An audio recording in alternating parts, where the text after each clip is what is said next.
Edward O. Wilson's life in science began when he was just a boy exploring the wilderness of Alabama and northern Florida. That childhood passion has led to an esteemed career as a scientist, professor, and author. He is responsible for such groundbreaking ideas as biogeography, sociobiology, biophilia, and consilience.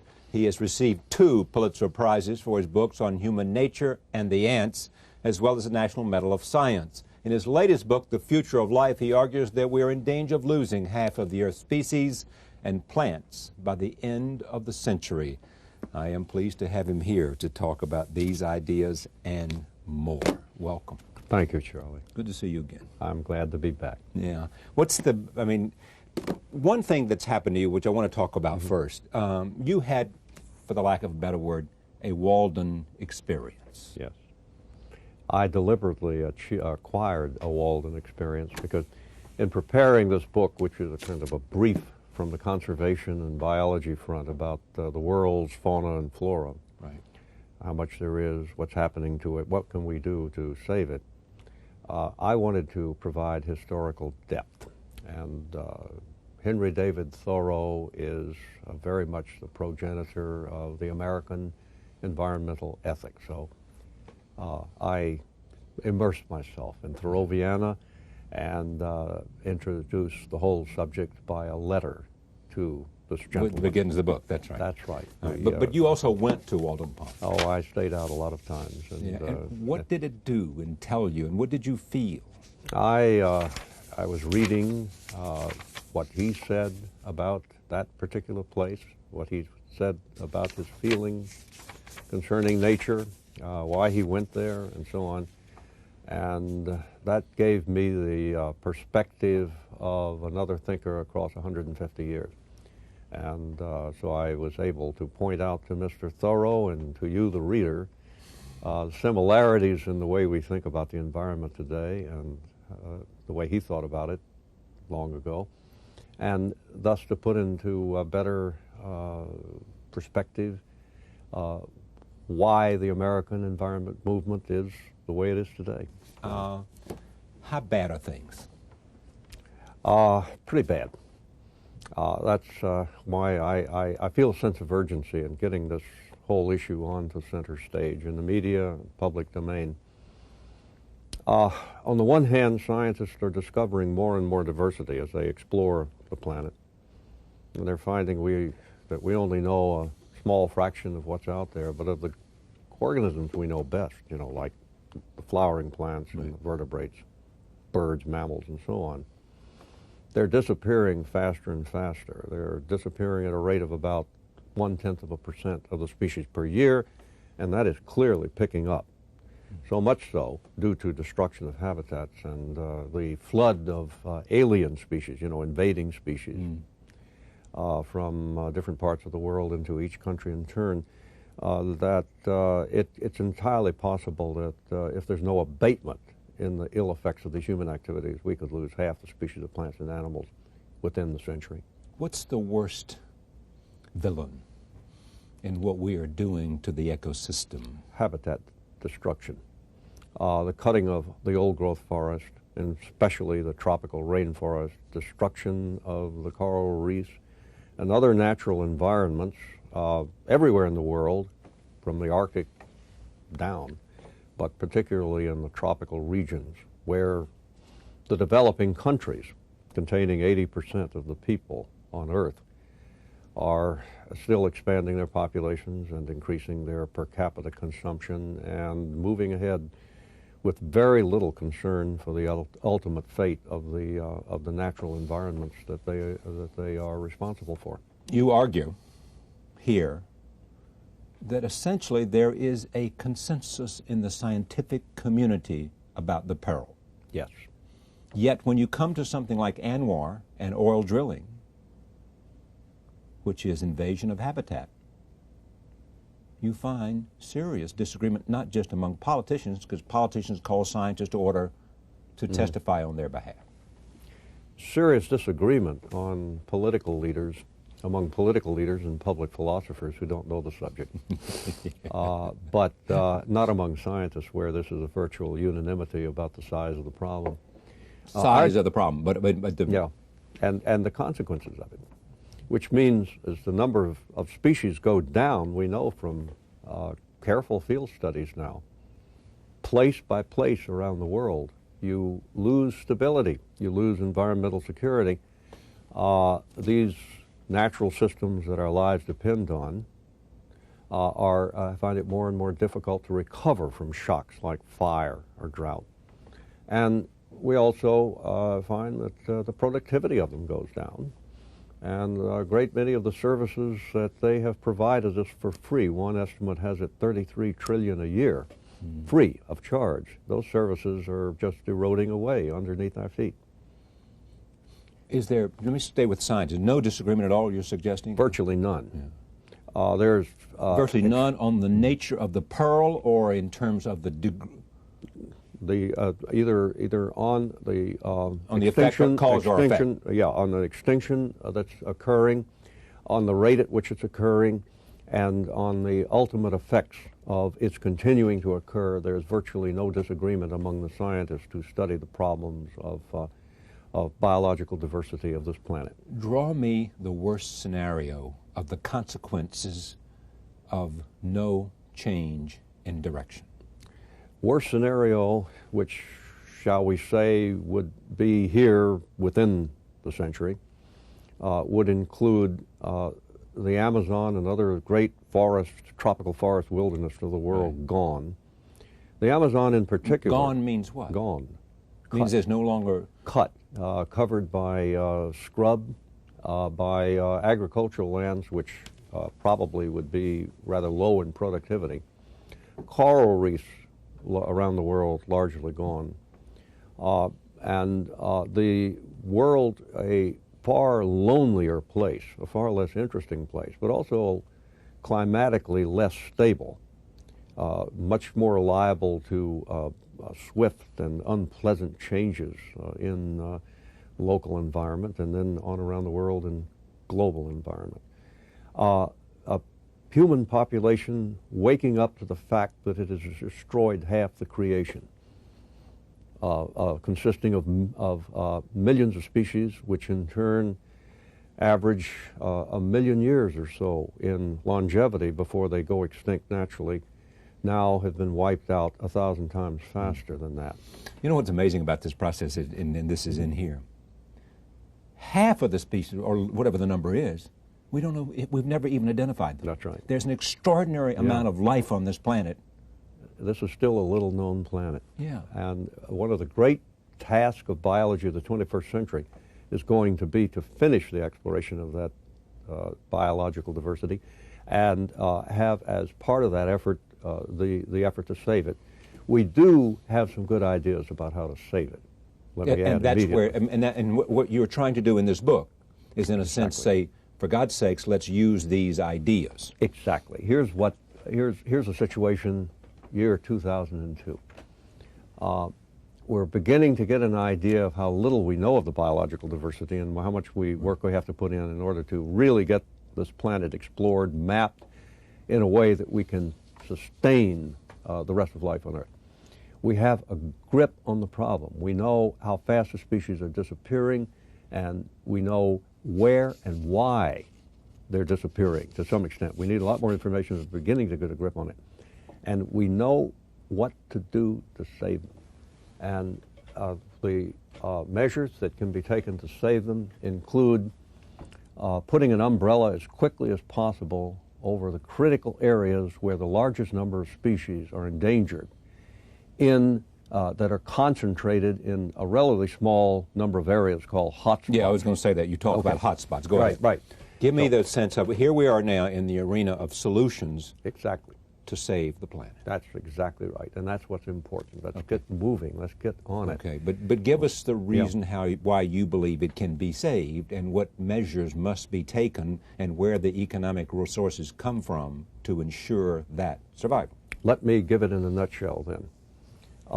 The 25 most important hotspots where the largest number of endangered species occur, as for example in places like the Philippines, Madagascar, the rainforest of Hawaii, cover rainforest everywhere. Yeah, well, rainforest everywhere, but there are some that are more critically endangered than others. cover 1.4% of the Earth's land surface.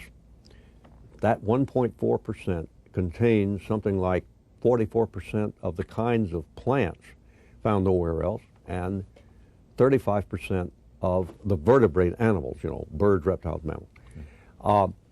Add to that now the core tropical wilderness areas of the Amazon, the Congo, and New Guinea.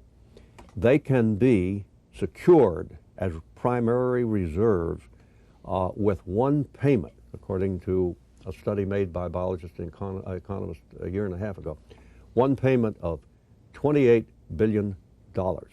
If it goes along with the right kind of economic development of the areas around the hotspot and the tropical wilderness area, a big first step that will cover a majority of the species of plants and animals on Earth. 28 billion in one payment. Can that be done? Can the world as a whole raise 28 billion?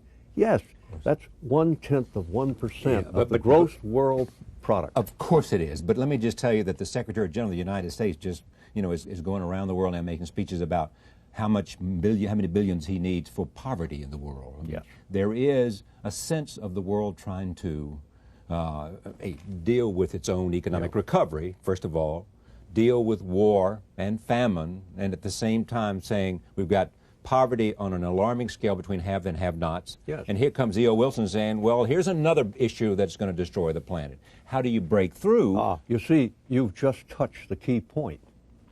The one thing that the biologists and economists have one major conclusion they've come to, and it's a dominant theme now of the global conservation organizations and the movement as a whole, is that we cannot save this disappearing life, especially in the developing countries, without bringing up the economies of the developing countries to a decent level. Economic development of these countries that so concern us now, Africa, tropical Asia, around the world, economic development is interlocked with the conservation of their natural resources and the better and more productive use of their natural sources. So out of so that somebody, either because of greed, family, are not making economic choices that they see no option that destroy the environment. We have methods, and they're being put into pilot studies now to show that many of these countries, in the areas where the biological diversity is the most critical and where the people are the poorest, can make more money quickly on a short-term basis by turning their forests, their coral reefs, their other wild environments that they have left into new uses, developing new markets, and encouraging the input of aid from organizations like the World Bank to achieve both economic development and conservation of natural resources simultaneously. This is achievable, and it is the way to go. This really ought to be, in fact, part of the American foreign policy, is a combination of improving the economies of the developing nations and the quality of life to a decent level, at the same time that we're helping them out with new economic resources based on what they have in the greatest richness of all. In an interesting way, AIDS in the last couple of years and the terrible and horrendous destruction of life in Africa, say, has been defined as a national security issue for the United States. And you wouldn't want to argue that the peril of the environment is a national security issue for the United States. Exactly. It is a security issue, and it ought to be considered as part of the armamentarium of American foreign policy. But it has not been, not by the Clinton administration, not by the Bush administration, and I don't know if someone will come to me and say, who is, the most vocal in the bully pulpit of arguing for the future of the planet. I know there are lots of voices. You bring scholarship and the ability of a writer and an activist, but how do you put it on that agenda? How do you put it at the forefront of a national agenda?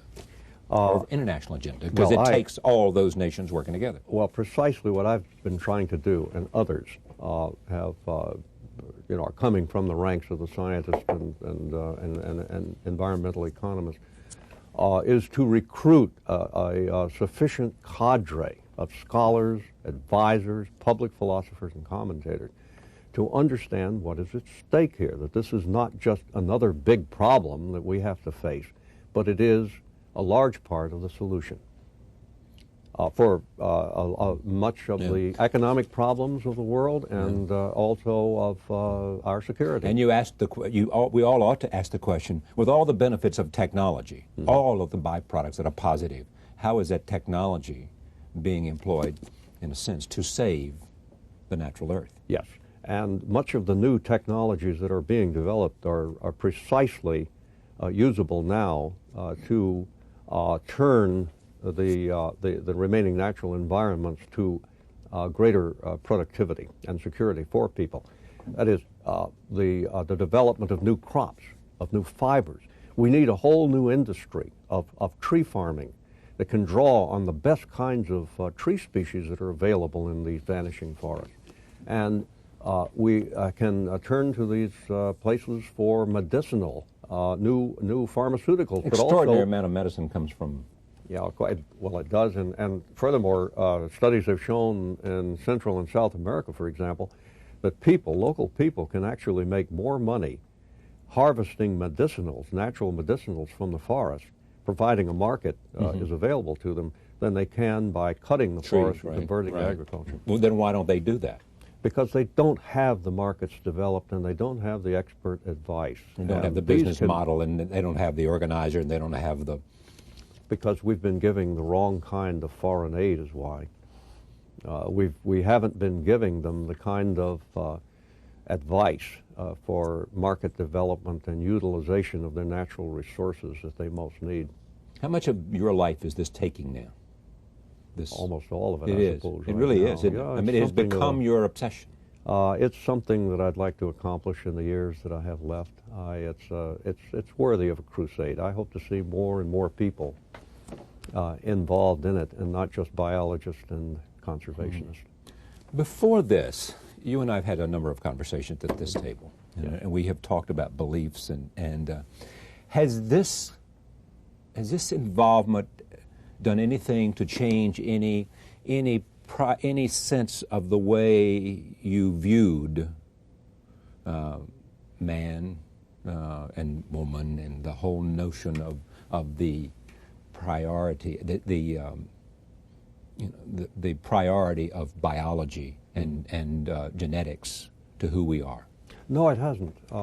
Because I still view, and I think it's increasingly the view of those who are well informed in science and the more advanced of the social sciences, we are very much a biological species. We are a biological species in a biological world, and our human nature was biologically evolved to fit us exquisitely well to the environment that we have, we inherited, the natural environment, physiology and in the mind.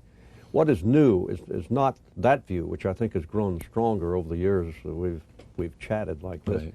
Right. It's grown stronger, but what has changed is just in the last several years, the situation about the world fauna and flora, which we knew was grim, has now come into clear focus, so that we feel we can do something about it. And furthermore, the new methods of conservation and economic development, these two tied together, have emerged, some just within the last several years. This is what gives me a certain amount of guarded optimism, providing we can get it onto the national agenda. How do you think we can do that? Persuasion, and advising, and willingness on the part of the biologist and the economist to advise. This is not something that's going to be in any sense competitive with or counterproductive to the main aims of this country. I think we need to make the case, we can make the case, that it's going to be consistent with it, that it's going to reinforce it. I've forgotten where you said this, But it is the horror of waking up at the end when it's too late and saying, my God, what have we done? Yeah. Who said that hell is truth seen too late? Well said. The Future of Life, Edward O. Wilson, Pulitzer Prize winner. I'm pleased to have you here. Thank you. Thank you very much. The Future of Life, Edward O. Wilson. We'll be right back. Stay with us.